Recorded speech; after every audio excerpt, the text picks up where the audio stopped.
All right, so let's review how you can start your own recruiting business, your own staffing firm from scratch as a beginner. If you're watching this video, it's safe to say that you've been intrigued by recruiting. Maybe you have a friend, a relative, or a neighbor that you know owns their own recruiting business or has been a recruiter, and it's really piqued your interest. You see their lifestyle and you're wondering, how can I do this on my own? I'm gonna break that down for you and show you the best way to start your own recruiting business from scratch, where you can earn $10,000 plus every month in income, like I've done for the past 27 years in my career. So I'm Russell Liebowitz. I'm the owner of Recruitemy. I'm the owner of ConnectGen.net, my other staffing company, where I focus on the wireless telecom space. So when you first start your recruiting business, the equipment that you'll need, which is the best part, it's very inexpensive to get started, is a cell phone, a laptop, or PC.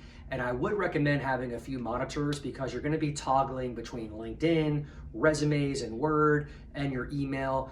That's the best and most efficient way to operate. So pretty simple, right? Computer, cell phone, those three monitors. So let's talk about the niche that you want to get into. You're probably wondering, if I get into recruiting, which industry am I going to service? So here's the top three that I would recommend that you look into. Number one is medical. Anything medical. There's a high demand right now post-COVID for medical skill sets. Number two would be IT. IT has been the best proven thing for many years. There's so many staffing organizations and recruiting companies making millions of dollars within IT, and try to pick like a micro niche within IT. Maybe it's cybersecurity, for example.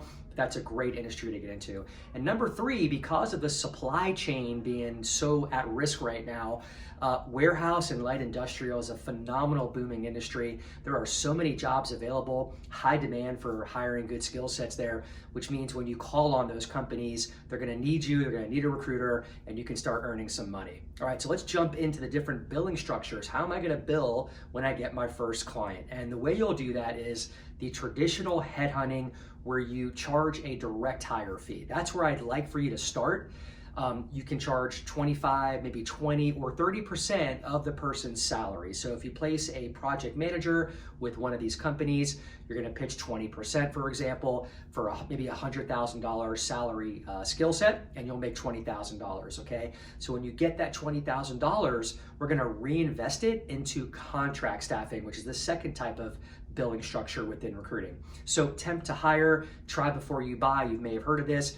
That's most companies that I've started, the three companies that I've started, scaled, operated, and sold, was contract staffing. It's a very lucrative model because it's residual income. You're constantly getting paid while you're doing other things. I talk to a lot of real estate agents during the week who understand the value in that. So if you're a landlord, if you own properties, imagine owning a recruiting business and having consultants on billing every hour. You're billing maybe 40 bucks an hour, paying your candidate, your employee, $20 an hour.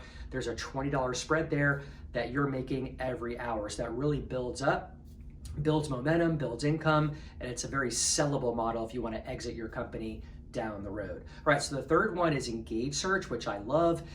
With Engage Search, it's direct hire. You're gonna negotiate a fee, like 20-25% of salary, but you're gonna have your client pay you a small fee up front, an engagement fee, whether it's $2,000 or $3,000, and that's gonna be refundable on the first invoice. So there's no reason a client can argue that, okay? And what this does for you, it creates a stronger bond and partnership with your client. If your client is willing to give you $2,000 today to start that search, what you're getting is a committed client, someone who's already invested in you and your search and values what you and your team are gonna do, which means when you find them a candidate, which can take a while, and you submit that candidate over to them, they're gonna move on that candidate. They're gonna interview that candidate and get that person to the finish line so you can get your bigger check, get paid, and move on to your next search. Love the Engage Search model. The last one is what I'm currently doing for my staffing company, and this is something you can progress to over time as you learn the business, is Retained Search. And that's when you charge big fees of like $50,000, $100,000. I just actually earned a $100,000 search fee. You can watch that on one of my videos here on my channel. And this is when you get a payment up front, which is also great. It's a third, a third, and a third, all right? So it's performance-based, but primarily Retained Search is focused more towards key leadership roles within an organization, C-level, VP level, and above. Great model that you can progress into. All right, break. All right, so how are you gonna start? How are you gonna find your clients, right? You're probably thinking, I gotta find a client, I gotta get a search. Wrong. What I want you to do is focus more on your candidate pipeline. Candidates are a wealth of knowledge. They're easier to build relationships with in the beginning since you're new to the business. So make it a goal every Monday through Friday to have 5 to 7, maybe 10 quality conversations every day with passive job seekers. What I mean by that, stay off the job board, stay off Indeed, ZipRecruiter, CareerBuilder, Craigslist. A lot of saturated active job seekers that you don't want to get involved with right now. You want to call into companies and leverage your free LinkedIn account, your LinkedIn network, to do some searches, connect with these candidates, whether it's in medical, IT, or warehouse, and start doing Zoom calls with them. Introduce yourself, let them know you want to be their recruiter to help them in the future. If they're ever looking for another opportunity, would you want to hear about it? Ask them that question. They're going to say yes. Okay, most people will always tell you yes. If you have a great opportunity that's paying them more and can advance their career, they're going to want to hear about it. So cultivate a strong relationship with these candidates, and guess what? Candidates are going to give you so much information on the client side of the house.